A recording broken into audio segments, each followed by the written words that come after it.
জানি না কার মা নাই, কার আব্বা জান নাই, কে জানি রে মাও নাই, বাবাও নাই, কবরের বাসিন্দা হয়ে গেছে। আল্লাহ কত দূরে যায়, কত দূর খবর নেওয়া যায়।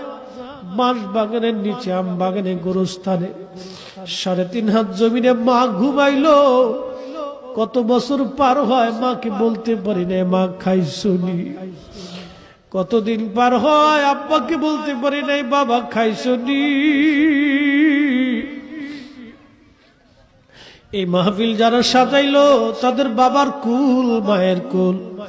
মাহফিলে যারা টাকা পয়সা, শারীরিক শ্রম আর মেহনত দিয়ে সুন্দর বাগানে যারা সাহায্য করলো, তোমার হাবিবের ঈদে মিলাদুন নবীর মাহফিল, আল্লাহ মেহেরবানি করে তোমার হাবিবের ইজ্জতের খাতিরে সবার আপনজনদের কবরগুলি